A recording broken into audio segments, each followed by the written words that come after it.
Once we get offers on your home is when the real fun begins. It can be stressful if you don't receive the amount you were hoping for. But don't worry, that's why you hire good negotiators like us. Knowing how to properly negotiate on your behalf is essential.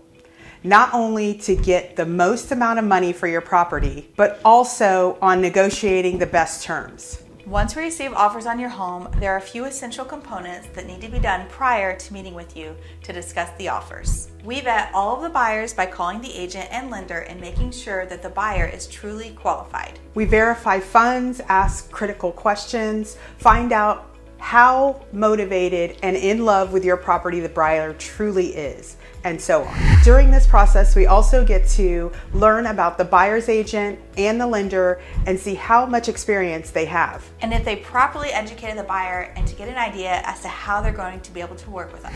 Believe it or not, the buyer's agent is just as important to ensuring the deal will close as the buyer's qualification. After vetting the buyer, their realtor, and lender, then we meet with you to discuss the offer and review terms. We will give you advice on the offer regarding the pros and cons of each. But ultimately, you make the decision as to which offer to take and which to counter. Now, if we have more than one offer, there's another process that we go through. We give an offer deadline date, then we do a counter offer to all of those offers, requesting them to give their highest and best offer. Once we have those, we meet with you to discuss which of those offers you would like to counter. Generally, this gives us an opportunity to get a higher price from the buyer and the better terms for you. Because we are picking from the cream of the crop, so to speak, at this time, the buyers can choose to accept our terms or to counter us back. You have the opportunity to choose which offer you would like to take at this time. And again, we will advise you as to the pros and cons. Once we come to terms, you're officially now in escrow. Watch the next video to see and understand what happens now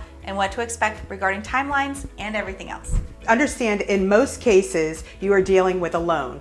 The average time frame to close is about 30 days, give or take. If you're dealing with cash, you can close in as little as 7 days, but 10 days is more realistic.